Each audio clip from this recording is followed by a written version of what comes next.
माता लक्ष्मी ने क्यों लिया था एक बेर के पेड़ का स्वरूप, जानकर चौंक जाएंगे। नमस्कार दोस्तों, आज की धार्मिक कहानी में माता लक्ष्मी की ये कथा। त्रिदेवी में एक माता लक्ष्मी की पूजा और आराधना करने से किसी भी प्रकार से धन की समस्या नहीं रहती। उनकी हर रूप में पूजा करनी चाहिए। स्वयं महालक्ष्मी ने शैल पर्वत पर बिल्व पत्र के रूप में जन्म लिया था, लेकिन क्या आपको पता है कि उन्होंने बेर के रूप में क्यों जन्म लिया था और कहाँ लिया था?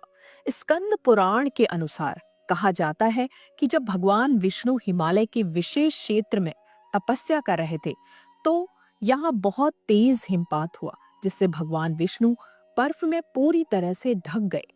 जिसे देखते हुए माँ लक्ष्मी ने भगवान विष्णु को धूप, बारिश और बर्फ से बचाने के उपाय किए। जब माँ लक्ष्मी से भगवान की ये दशा देखी नहीं गई, तो उन्होंने बद्री यानी बेर के पेड़ का रूप धारण करके भगवान विष्णु की रक्षा की। जब कई वर्षों बाद भगवान विष्णु तप से जागे, तो बद्री के रूप में माता लक्ष्मी बर्फ से पूरी तरह से ढकी हुई थी। इस दृश्य को देखकर श्री हरि विष्णु ने कहा कि हे देवी, तुमने भी मेरे समान ही तप किया है, इसलिए अब से इस स्थान पर मुझे तुम्हारे ही साथ पूजा जाएगा। क्योंकि तुमने मेरी रक्षा बद्री के रूप में की है, इसलिए मुझे बद्री के नाथ यानी बद्रीनाथ के नाम से जाना जाएगा। इस प्रकार भगवान विष्णु का एक और नाम बद्रीनाथ पड़ा। बहुनी संति तीर्थानि दिव्य भूमि रसातले बद्री सदृश्य तीर्थम न भूतो न भविष्यति। अर्थात स्वर्ग, पृथ्वी तथा नर्क तीनों ही जगह पर अनेकों तीर्थ स्थान हैं, परंतु फिर भी बद्रीनाथ जैसा कोई तीर्थ न कभी था और ना कभी होगा। चार धाम में से एक बद्रीनाथ के बारे में एक कहावत प्रचलित है कि जो जाए बद्री वो ना आए ओदरी। अर्थात जो व्यक्ति बद्रीनाथ के दर्शन कर लेता है, उसे पुनः उदर यानी गर्भ में नहीं आना पड़ता, मतलब दूसरी बार जन्म नहीं लेना पड़ता। शास्त्रों के अनुसार मनुष्य को जीवन में कम से कम 2 बार बद्रीनाथ की यात्रा जरूर करनी चाहिए। एक जनश्रुति के अनुसार सतयुग में जब भगवान नारायण बद्रीनाथ आए, तब यहाँ बद्रियों यानी बेर का वन था और यहाँ भगवान शंकर अपनी अर्धांगिनी पार्वती जी के साथ रहते थे।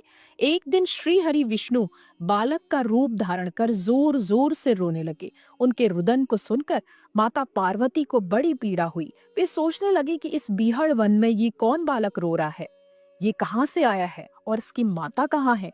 यही सब सोचकर माता को बालक पर दया आ गई। तब वे इस बालक को लेकर अपने घर पहुंची। शिवजी तुरंत ही समझ गए कि ये कोई और नहीं, भगवान विष्णु हैं, ये उन्हीं की लीला है। उन्होंने पार्वती से इस बालक को घर के बाहर छोड़ देने का आग्रह किया और कहा कि वो अपने आप ही कुछ देर रोकर चला जाएगा। लेकिन पार्वती माँ ने उनकी बात नहीं मानी और बालक को घर में ले जाकर चुप कराकर सुलाने लगी। कुछ ही देर में बालक सो गया। तब माता पार्वती बाहर आ गई और शिवजी के साथ कुछ दूर भ्रमण पर चली गई। भगवान विष्णु को इसी पल का इंतजार था। उन्होंने उठकर घर का दरवाजा बंद कर दिया। भगवान शिव और पार्वती जब घर लौटे, तो द्वार अंदर से बंद था। उन्होंने जब बालक से द्वार खोलने के लिए कहा, तब अंदर से भगवान विष्णु ने कहा, अब आप भूल जाइए भगवान, ये स्थान मुझे बहुत पसंद आ गया है, मुझे यही विश्राम करने दीजिए। अब आप यहाँ से केदारनाथ जाएं।